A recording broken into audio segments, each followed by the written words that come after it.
pasado lunes 10 de mayo se conmemoró en el país el 23 aniversario del fallecimiento de José Francisco Peña Gómez, líder del Partido Revolucionario Dominicano y una de las figuras más prominentes de la política dominicana del siglo XX. En el 23 aniversario del fallecimiento del dirigente político, altos dirigentes y entidades que le son afines acudieron a su tumba en el cementerio Cristo Redentor para rendirle homenaje póstumo a quien fuera un líder de multitudes.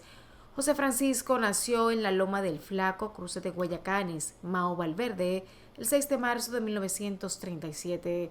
Se graduó de abogado en la Universidad Autónoma de Santo Domingo UAS, con estudios de ciencias políticas en la Universidad de Harvard y la Michigan State University, y de Derecho Constitucional y Derecho del Trabajo y Seguridad Social en la Universidad Sorbona de París. El 5 de julio de 1961 ingresó al Partido Revolucionario Dominicano, PRD, para luchar contra los remanentes de la tiranía trujillista. Fue un firme dirigente político al estallar la Revolución Civil de 1965, llamando al pueblo a movilizarse en defensa de la constitucionalidad perdida en 1963. En el PRD, Peña Gómez fue secretario de Prensa y Propaganda y ocupó la Secretaría General y la presidencia del partido. El doctor José Francisco Peña Gómez ascendió políticamente de manera vertiginosa, compartiendo el liderazgo del Partido Revolucionario Dominicano con el profesor Juan Bosch, luego del golpe de Estado que derrocó a Bosch y que lo deportó al exterior en 1963. Peña Gómez se convirtió en el líder principal del PRD en el país, lo que se consolidó con el alzamiento constitucionalista de abril de 1965.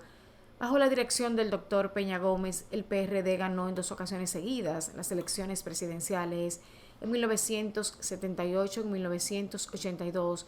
Para este último periodo, 1982-1986, el líder PRDista resultó electo síndico del Distrito Nacional.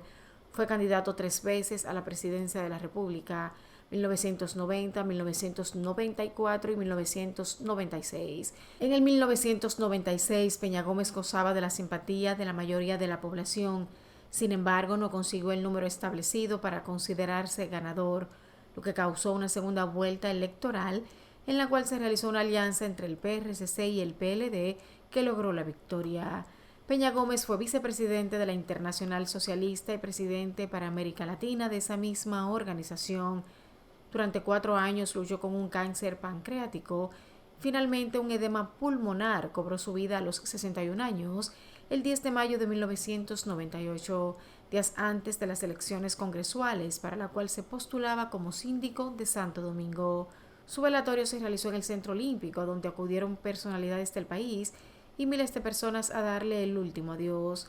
A José Francisco Peña Gómez se le recordará por siempre como el más importante líder de masas en la historia política de la República Dominicana.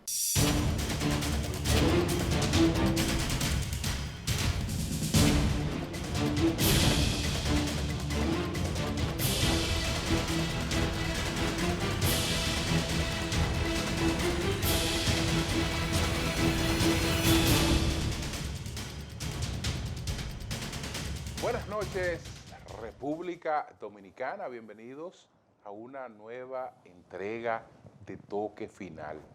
Esta es la mejor forma de cerrar una semana y abrir la nueva lo mejor edificado posible sobre los acontecimientos más importantes del país y del mundo.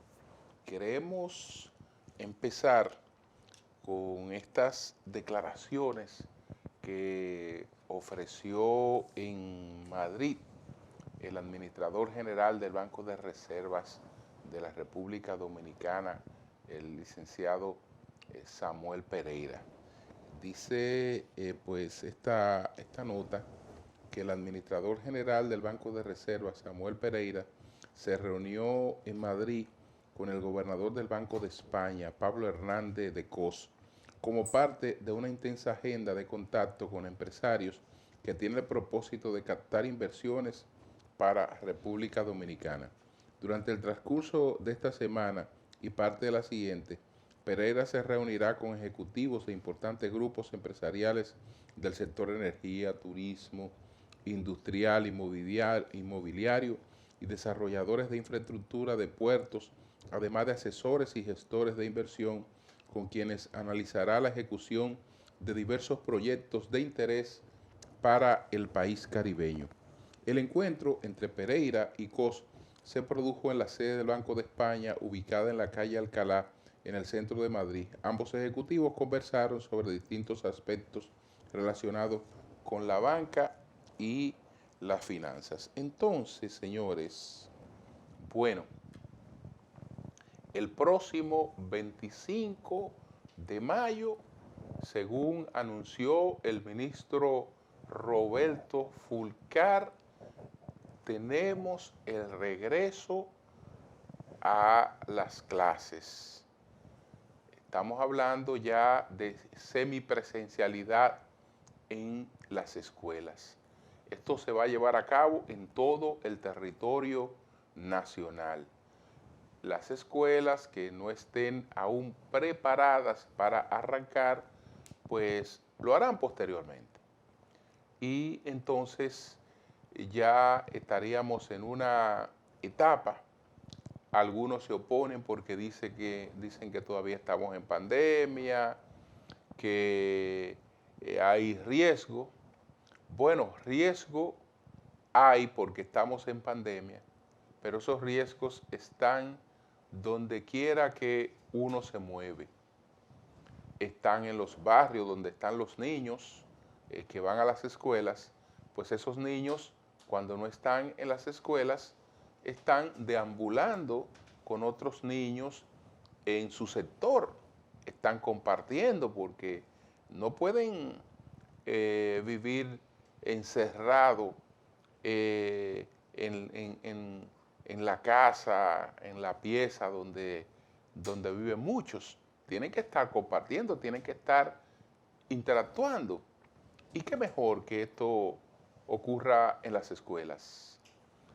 Entonces, en la experiencia que se ha llevado a cabo, de tratar de que el año no se perdiera, que a través de la televisión, que a través de la radio, que a través de la internet, la gente recibiera, los niños recibieran docencia en sus hogares. Eso pues no es lo ideal, pero era lo posible. Y se hizo un gran esfuerzo para no dar por perdido el año escolar. Uno sabe que de todas maneras eso deja muchas lagunas. Y el mismo proceso que vamos a iniciar ahora, que no es de normalización total, sino de un regreso paulatino, incluso voluntario, ese mismo proceso todavía deja muchas lagunas. Pero es importante que apoyemos esta iniciativa. Los colegios hace tiempo que están preparados, la mayoría, para iniciar. No se les había permitido para no crear un sistema desigual en que una parte puede recibir la docencia que no están recibiendo otros. Es decir, que se ha tratado de ser lo más equilibrado posible. Así es que yo creo que tenemos que seguir apostando a un incremento de la vacunación. La gente se está vacunando, hay mucha gente que ha estado aprovechando la vacunación. Tenemos que seguir manteniendo los cuidados, distanciamiento, mascarillas, y tomar en cuenta que todavía estamos en una situación de gran riesgo, pero en medio de esa situación tenemos que seguir pues avanzando. Vamos a una pausa y al retorno entonces vamos a presentar cuáles fueron los 10 temas más importantes de esta semana. La pausa.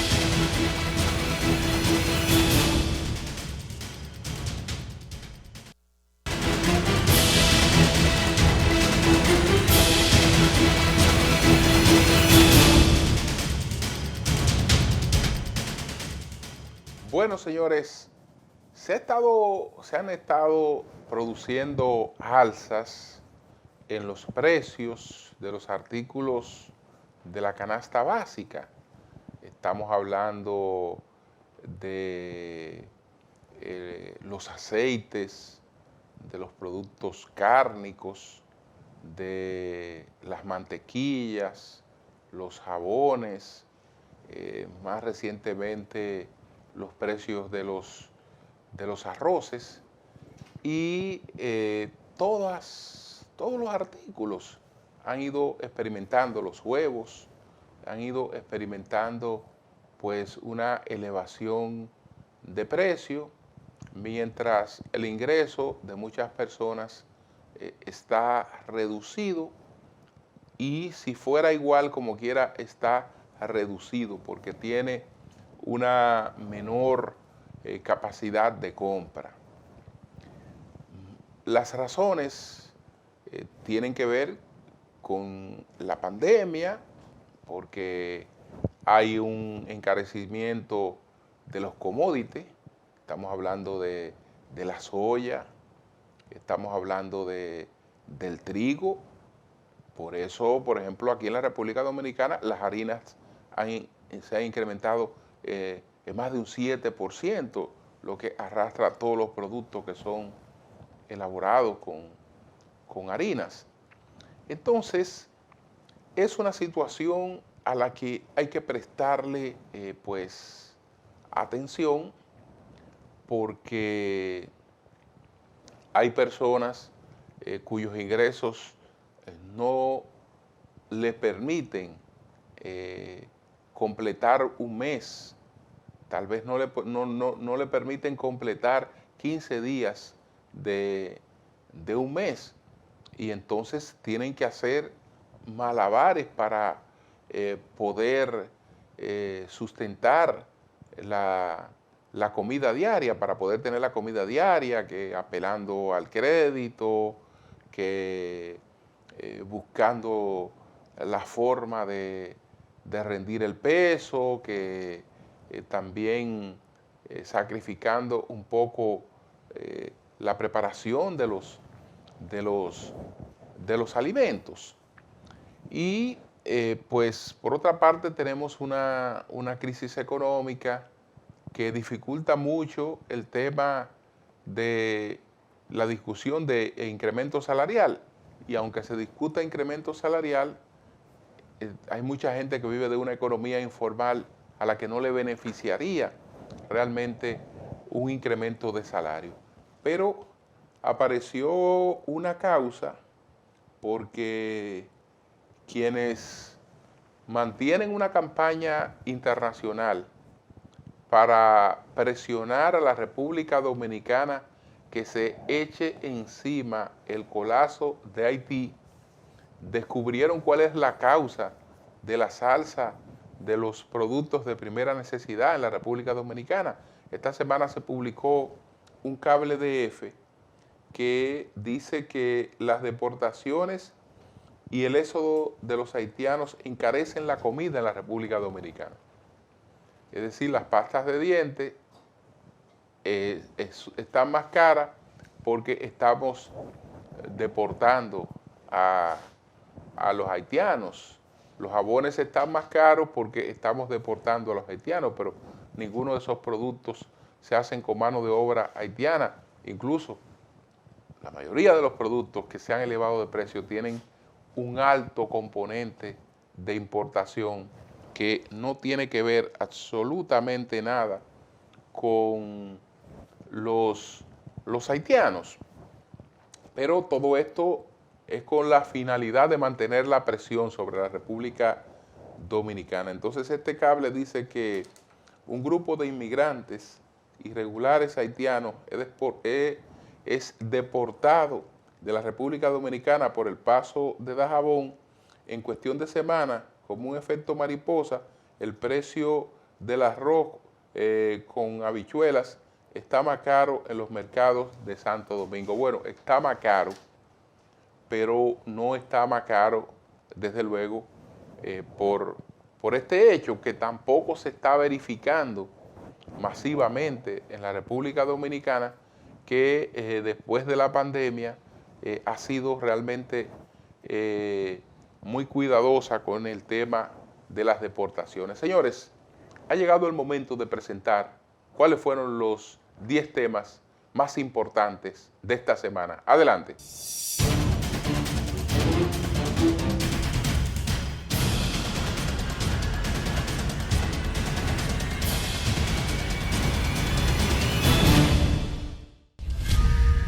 La jueza de la Oficina Judicial de Servicios de Atención Permanente del Distrito Nacional, Kenia Romero, dictó prisión preventiva de 18 meses al exdirector del Cuerpo Especializado de Seguridad Presidencial CUSEP, Mayor General del Ejército Adán Cáceres Silvestre, y a la pastora Rosy Guzmán, al hijo de esta y a 2 más de los implicados en la Operación Coral, por estafar al Estado con más de 3.000 millones de pesos.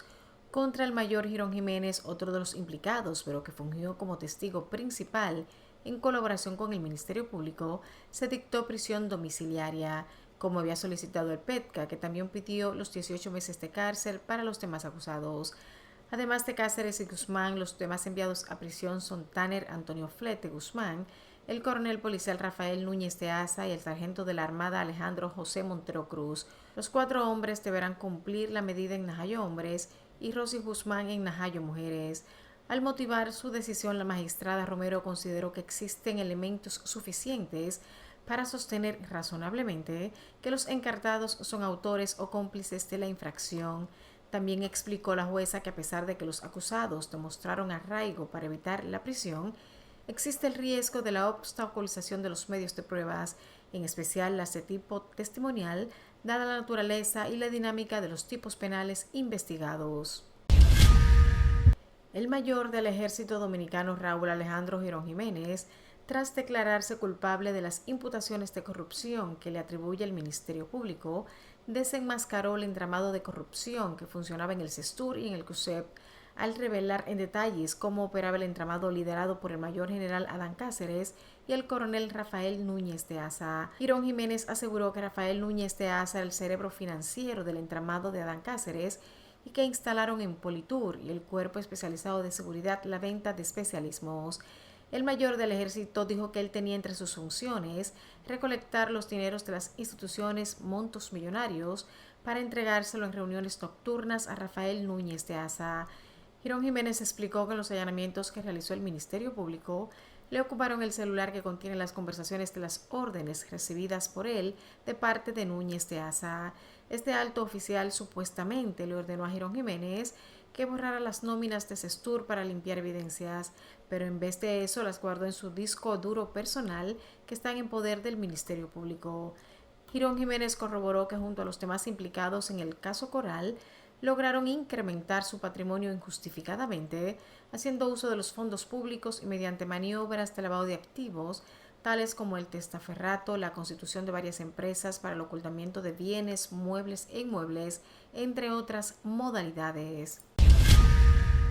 La Corporación Dominicana de Empresas Eléctricas Estatales, CDE, recibió en los primeros 3 meses del año 8.273.3 millones en transferencias corrientes, recursos destinados principalmente para el pago del subsidio eléctrico. Entre enero y marzo de 2021, los ingresos enviados a la CDE significaron el 14.6% de las transferencias corrientes que realizó el gobierno en ese periodo. La información está contenida en el informe de ejecución presupuestaria enero-marzo 2021, que fue elaborado por la Dirección General de Presupuesto, DIGEPRES. El nivel de pérdida promedio de las EDES se incrementó en 6.7 puntos porcentuales durante el primer trimestre de este año, en comparación con igual periodo de 2020, de acuerdo a las estadísticas de la CDE. EDES es la empresa de peor ejercicio durante el referido periodo al subir su nivel de pérdida desde 40.9% hasta el 51.6%, equivalente a un aumento de 10.7 puntos porcentuales. A esta le siguió la EDESUR, cuyas pérdidas se incrementaron en 5 puntos porcentuales, pasando de 21.2% en enero-marzo de 2020 a 26.2% en igual periodo de este año. En tanto, el nivel de pérdida de Edenorte subió en 3.4 puntos porcentuales al incrementarse desde 19.8% a 23.2%, según los datos de la Corporación Dominicana de Empresas Eléctricas Estatales. República Dominicana acordó con Pfizer comprarle 2 millones de dosis más de su vacuna, las que ya habían sido acordadas, por lo que en lo adelante el país y la farmacéutica han acordado la llegada de 9.990 inoculaciones. Este incremento en la cantidad de dosis pactadas también registra un incremento en el dinero que el Estado Dominicano debe pagarle a la farmacéutica. La diferencia a pagar será de 24 millones de dólares. La cantidad de nuevas dosis que fueron incluidas en el contrato entre el país y la farmacéutica asciende a 2 millones de dosis, mientras en total 1.825.500 personas han recibido la primera dosis y a 814.909 de ellas se les ha inoculado la segunda, para sumar 2.640.409 millones de personas, lo que supone algo más del 10% de la población adulta, según datos del portal gubernamental Vacúnate RD. La Fundación Institucionalidad y Justicia, FINJUS, expresó su preocupación por la paralización del Colegio Médico Dominicano y el Consejo de las Sociedades Médicas Especializadas en los servicios de salud que prestan a los afiliados de una reconocida ARS del país. Mediante un documento de prensa, la FINJUS consideró que la referida medida pone en entredicho la Constitución de la República, que consagra en su artículo 61 que toda persona tiene derecho a la salud integral y ordena al Estado velar por la protección de la salud de todos los habitantes. FINJUS reitera el llamado a la sensatez y la cordura para realizar los diálogos que sean necesarios en busca de una solución racional y factible, y exhorta a las asociaciones médicas convocantes a dejarse en efecto el paro, que constituye una acción inadecuada, inoportuna y carente de sentido legal. Asimismo, el Consejo Nacional de la Empresa Privada, CONEP, se sumó a las diversas instituciones que han manifestado su preocupación a la paralización de los servicios de salud a los afiliados de una de las principales ARS del país. CONEP dijo que la decisión del Colegio Médico Dominicano de paralizar los servicios a los afiliados de Mafre Salud RS perjudica directamente los derechos fundamentales de los usuarios en medio de una pandemia. De igual forma, la Asociación Dominicana de Administradoras de Riesgos de Salud, ADARS, solicitó al Colegio Médico dejarse en efecto el llamado a paro de los servicios de salud, acciones que laceran los derechos de nuestros representados, quienes no tienen la culpa y además forman parte de un sistema coordinado de salud que beneficia a más de 4 millones de personas, dice mediante un comunicado la ADARS. El ministro de Educación, Roberto Fulcar, anunció que a partir del martes 25 de mayo se iniciará la docencia en la modalidad semipresencial en todos los municipios y distritos municipales del país. Fulcar dijo que la decisión se tomó luego de recibir el visto bueno de las autoridades de salud tras una petición de evaluación de las condiciones actuales que realizó el pasado 28 de abril el Ministerio de Educación MINER al Ministerio de Salud Pública y al Gabinete de Salud. Fulcar manifestó que el regreso a las aulas a nivel nacional se hace siguiendo las recomendaciones y protocolos de bioseguridad establecidos, y agregó que el retorno a las aulas seguirá siendo voluntario y bajo el consentimiento de la familia.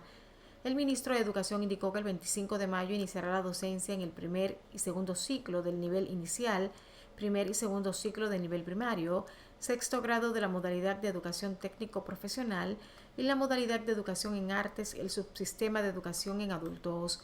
En tanto que en la primera semana de junio la docencia iniciará en el primer ciclo del nivel secundario, segundo ciclo del nivel secundario en la modalidad académica, cuarto y quinto grado de la modalidad de educación técnico-profesional y cuarto y quinto grado de la modalidad de educación en artes. La Federación Dominicana de Comerciantes manifestó su preocupación por las alzas continuas en los productos de primera necesidad y prevé que se registrarán nuevamente incrementos entre un 15 y un 20% en los aceites y otros. El presidente de la entidad, Iván García, anunció que los industriales aumentarán el precio de los aceites, mantequilla, detergentes y otros productos. Detalló que el pasado lunes los huevos en granja registraron un alza de 20 pesos y que el miércoles el jabón de baño aumentó un 10%, jabones de cuava 15%, desodorantes y crema dental 10%. García precisó que por octava vez en un año vuelven a subir de precio los aceites, las margarinas y otros comestibles. Asimismo, indicó que el día 1 de este mes los pañales higiénicos tuvieron un aumento de precio de un 15%, los embutidos entre un 2 y 19%, y los embutidos Agrofén entre 5% y 15%. Asimismo, la Asociación de Comerciantes de la provincia de Espaillat pidió al presidente Luis Abinader detener las alzas indiscriminadas que experimentan los productos de primera necesidad. Narciso Cepín, presidente de la entidad, aseguró que artículos como el arroz, azúcar, ajo, cebolla, pava, aceite y otros han aumentado un 70% en los 8 meses del gobierno de Abinader. El presidente del Tribunal Superior Electoral, Marcos Cruz García, negó que haya consumido más de $1.000.000 con una tarjeta corporativa de esa alta corte en solo 2 días en febrero pasado. Atribuyó la circulación del documento con esos datos alterados a conflicto interno en esa institución. Cruz García, quien era suplente de Román Jaques y asumió la presidencia del TCE cuando este último fue escogido como presidente de la Junta Central Electoral, explicó que fue en abril que recibió la tarjeta corporativa y que no ha hecho ningún consumo con ella. Sobre la alegada alteración de documentos financieros, dijo que ha renunciado un personal del área financiera y que la situación está siendo investigada. Cruz García dijo que está solicitando a la Cámara de Cuentas que audite toda la gestión del Tribunal Superior Electoral, donde encontró una sobrenómina y una situación sumamente engorrosa con personas que ganan hasta $100.000 con más de un año sin ir a trabajar.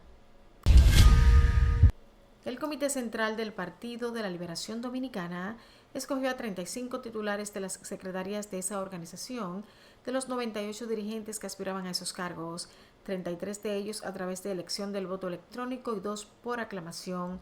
Los nuevos incumbentes fueron electos por 953 de los 1.247 miembros del Comité Central que estaban convocados. Entre los que obtuvieron secretarías como únicos candidatos a esos cargos están Julio César Valentín en Relaciones Internacionales, Valentín Medrano en Asuntos Cooperativos, Selenia Vidal en Administración Pública, Rafael Calderón en Asuntos Legislativos, Giovanni Leiva en Industria y Comercio, Priscila de Olio en Desarrollo Humano e Inclusión Social, en Finanzas, Eduardo Selman, y en Enlace y Comunicación Interna, Rubén Bichara, estos 2 últimos por aclamación. En otro orden, el expresidente de la República y actual presidente del PLD, Danilo Medina, afirmó que no hay razones por las que esa organización política no gane las elecciones del año 2024. En un breve discurso en el Centro de Eventos Sanssouci, donde se reunió el Comité Central del PLD, Medina dijo estar seguro de que ese partido saldrá victorioso en los sufragios venideros. No hay razones para que no pueda ganar las próximas elecciones, y ahora más que nunca, porque ahora se va a ganar por convicción, por el trabajo voluntario de cada uno de nosotros, argumentó. Finalmente, cientos de motoconchistas marcharon hacia el Palacio de la Policía Nacional en reclamo de la supuesta persecución que tienen contra ellos miembros de la uniformada. Acusaron a estos de la manera violatoria en que le quitan las motocicletas con las cuales buscan el sustento de sus familias. Los motoconchistas desfilaron por diferentes vías de la capital pidiendo el cese de presuntos abusos por parte de uniformados. Los motoconchistas de distintas rutas del Distrito Nacional marcharon hacia el Palacio de la Policía Nacional para hacerse sentir y reclamar que se les respeten sus derechos y se les permita seguir trabajando para mantener a sus familias, porque dicen estar cansados de la persecución que tienen contra ellos la institución del orden y la DGCET. Asimismo, reclamaron en la DGCET el cese de la retención de sus motocicletas porque es el único medio que tienen para ganarse la vida.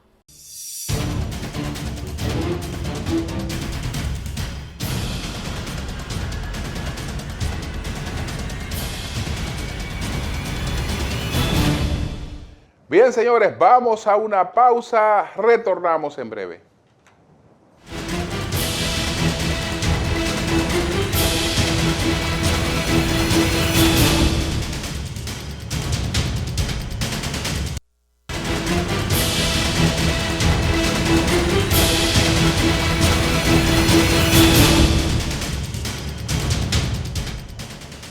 Bueno, señores, ya sabemos que las medidas de coerción que dictó la magistrada Kenya Romero envió pues a prisión por 18 meses a todos los imputados en el caso que se ha denominado Coral por parte del Ministerio Público y que yo me he permitido denominar como el caso Kepis Rameado.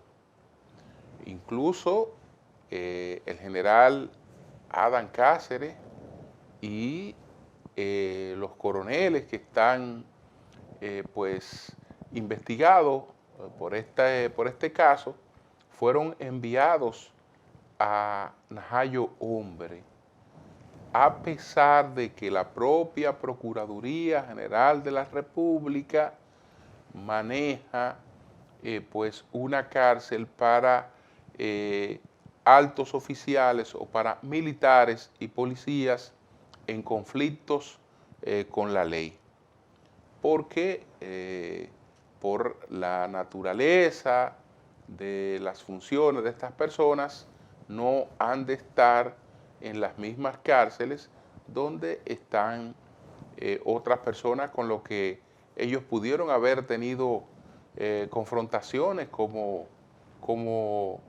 militares, persiguiendo el crimen en distintas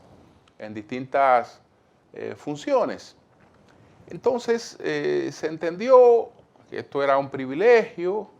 En el propio libreto del mayor Girón estuvo un turno para decirle a la magistrada que eso era un privilegio, esas cárceles diferentes para los militares, porque ellos allí disponían de una serie de facilidades, etcétera, etcétera, y que no estaban como los otros reclusos.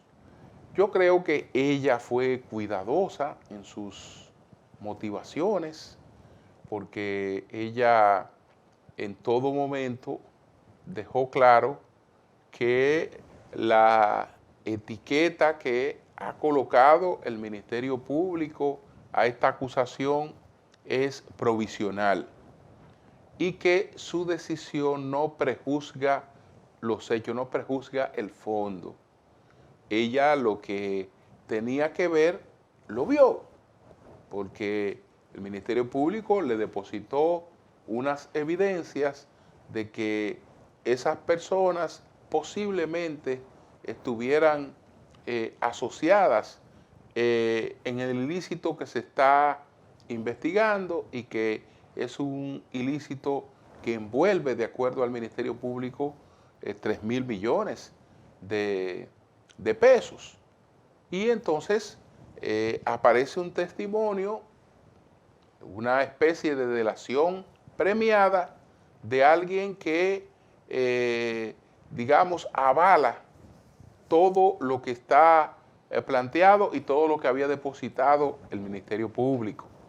Frente a esa situación, es evidente que la jueza estaba llamada a dictar coerción.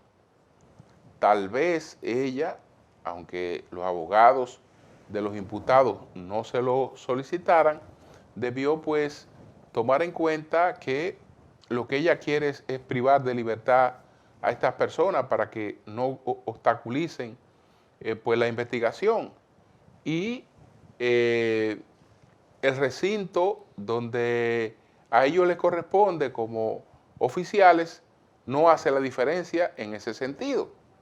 No hace la diferencia porque ellos pudieran estar incluso en prisión domiciliaria, pero bueno, para mayor seguridad y para que tengan menos capacidad de reunirse con personas, de influir en personas que pudieran testimoniar en este caso, perfecto, van a una penitenciaría que está también bajo el cuidado de la Procuraduría. Es decir que bien la jueza en esa parte pudo haber tomado esto en cuenta, no lo tomó. Creo que también el tema este de los 18 meses es una condena previa. Eso es una condena previa, desde luego. En 90 días eso se va a producir o se produciría una revisión, que por cierto es un poquito incómoda esa revisión porque está fijada para unos días antes del discurso de rendición de cuentas del presidente de la República, porque la revisión está fijada como para el 10 de agosto. la rendición de cuentas sería el 16.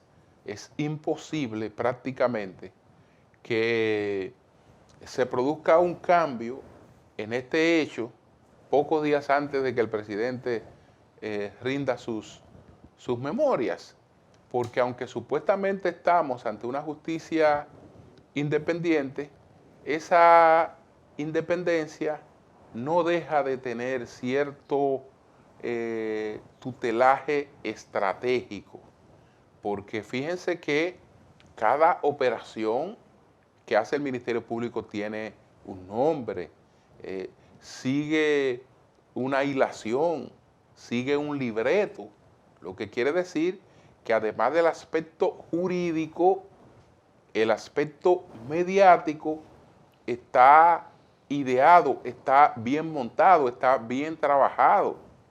En el caso Coral, incluso antes de que se produjeran los allanamientos, los apresamientos, un tiempo antes, el Ministerio Público filtra su investigación a un medio para crear la ambientación de opinión pública que después permitiera actuar como se actuó, con apoyo amplio de la población, que se hace pues mucho más evidente, mucho más contundente después que hay una exposición de 2 horas que explica todo lo que allí habría ocurrido.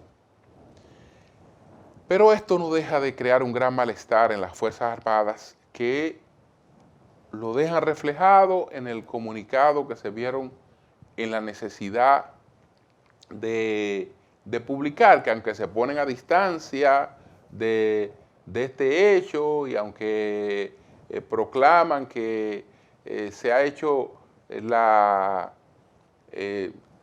los cambios, que se han hecho las cosas necesarias para irse transformando, el mayor Girón insistió en que las cosas que denunciaba todavía eran prácticas que continuaban.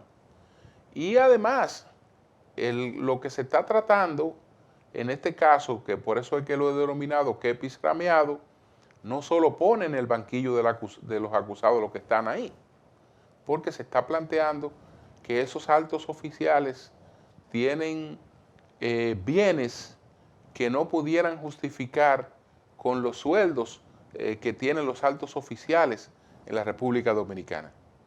Entonces, eso es común para la oficialidad militar y policial en la República Dominicana. Eso es común.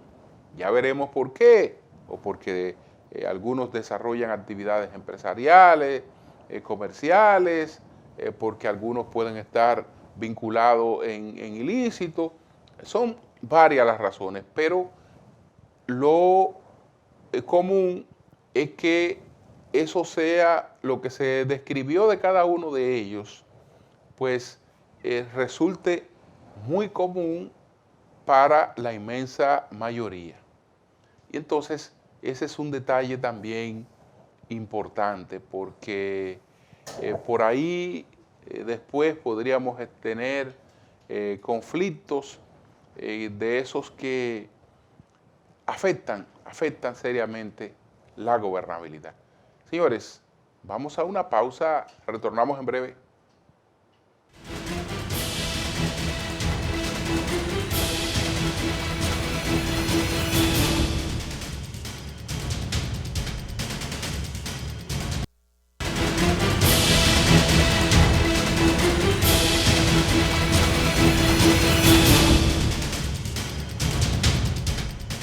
A propósito del caso Coral o kepis rameado, las 3 preguntas nuestro equipo se las formuló al distinguido abogado Marino Elseví, a ver cómo él ve estas medidas, todo lo que ocurrió alrededor de este proceso y lo que pueda depararnos en el futuro.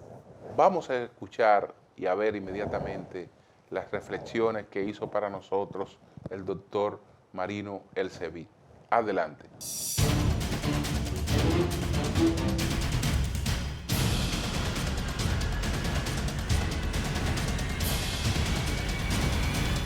El evidente acuerdo entre un investigado en caso Coral, mayor Raúl Girón Jiménez, para que éste se declarara culpable y testimoniara contra los otros imputados, puede asumirse como uso del criterio de oportunidad que contempla el Código Procesal Penal. Evidentemente que no, porque estamos frente a un coacusado que está haciendo una declaración premiada y que se ha convertido, evidentemente, en un testigo indirecto de importancia y directo, porque fue de los copartícipes de lo que hoy se investiga como coalición de funcionarios y el crimen de concusión, amén del enriquecimiento ilícito de los bienes del Estado. Fue una sorpresa procesal que él declarara incluso en la medida de coerción, ya que pudiera haberse manejado de otra manera como si fuese un anticipo de prueba para preservar ese testimonio, pero es la estrategia del Ministerio Público que en un momento dado ha logrado catapultar su expediente y que fue objeto, evidentemente, de un buen señalamiento por parte de uno de los coacusados y implica ahora una mayor investigación de la certidumbre del testimonio que ha dado ese coacusado. ¿Qué opina de los 18 meses de coerción y que, disponiendo la Procuraduría de un recinto para militares en conflictos judiciales, se haya determinado que la coerción de altos oficiales activos sea en Najayo? El artículo 241 del Código de Procedimiento Penal establecía anteriormente que la duración de la prisión no podía durar más de 12 meses.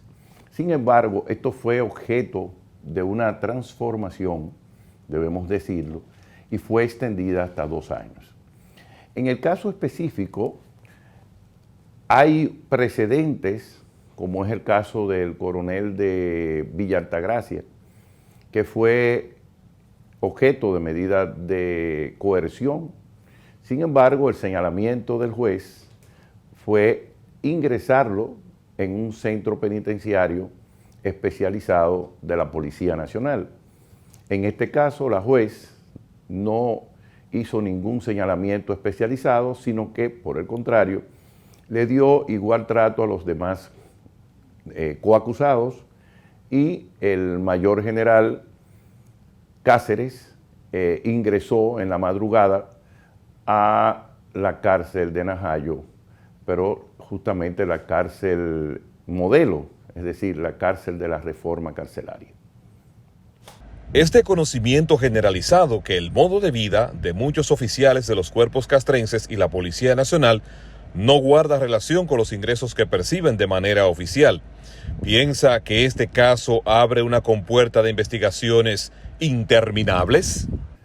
Pienso que es una buena oportunidad para que el Ministerio Público y la política criminal del Estado establezca consecuencias para el enriquecimiento ilícito a través del ejercicio de los militares en la defensa de la soberanía nacional y los policías en la defensa del orden público. Siempre se ha criticado que muchos militares no se corresponden con los sueldos que tienen, pero es de todo conocido que muchos de esos militares son aprovechados, son, diríamos, enaltecidos por el sector privado para también la vigilancia de sus propios negocios y reciben también ayudas económicas y reciben muchas, diríamos, prebendas. De igual manera, el expediente que hoy está en curso y que ha revelado el mayor Girón representa una oportunidad para que los oficiales y clases decentes, honestos, serios, trabajadores y que tienen tantos años en las Fuerzas Armadas puedan reivindicar el honor de las Fuerzas Armadas y también se tenga que establecer que esos privilegios irritantes es solamente facultad de unos pocos que se han engreído en el poder y que duran mucho tiempo en sus cargos. Y por eso, hoy más que nunca, podemos establecer que los jefes de divisiones, los jefes de los capitanes que manejan las mesas, etcétera, tienen que tener un tiempo limitativo en esos cargos para no contaminarse y para no corromperse en el ejercicio de sus funciones.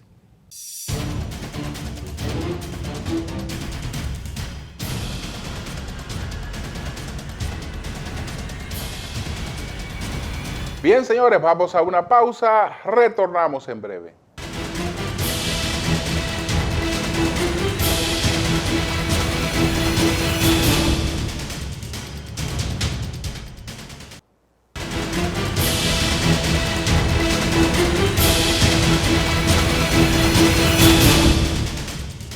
Esta semana, la Procuraduría General de la República anunció que está investigando el fraude que se cometió en la Lotería Nacional en el sorteo del 1 de mayo, donde pues se sacó un número 13 que la locutora del sorteo tenía en las manos y que el no vidente simuló pasarle un bolo que no le pasó.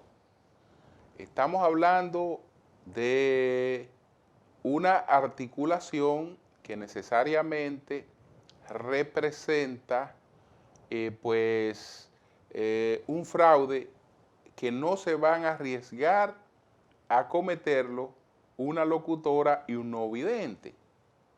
Es decir, ellos responden a una estructura. Hay varias cosas ahí que son muy extrañas.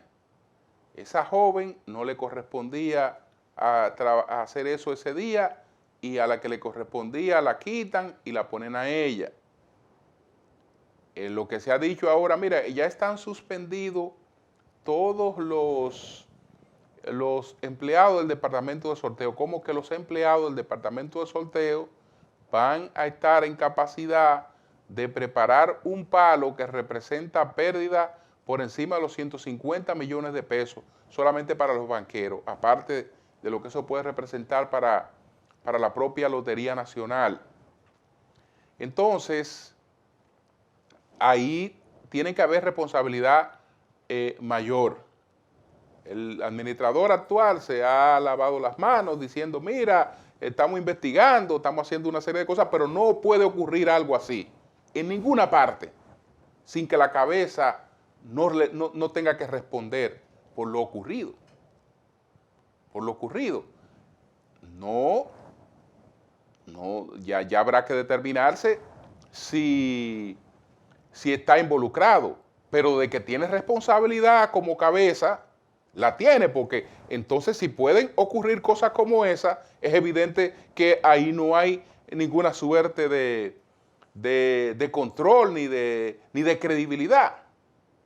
Más el hecho de que es una persona del mismo sector, porque está ahí producto de un compromiso político con otra persona que no es él, un banquero que es legislador, que hizo buenos aportes a la campaña del presidente Abinader, más su trabajo político, había que complacerlo con una función y le entregaron a la banca, a los mismos banqueros o a un sector de ellos la lotería. Eso es un error, porque en una función como esa debe estar una persona totalmente ajena a los intereses que se mueven en ella, sin hacha que afilar. Y además el historial de la persona que está ahí es un historial que tiene cuestionamientos por acciones del pasado en su comunidad, tiene cuestionamientos. Entonces, vamos a esperar a ver cuál es el mensaje que va a enviar Luis Abinader con relación a la Lotería Nacional. Pero el cuentecito de que se está de que ya está resuelto el problema porque los empleaditos que cometieron el fraude están siendo investigados y los dos principales responsables, nadie cree que un fraude como ese se arriesguen a montarlo simples empleados. Nadie cree eso. Buenas noches a todos.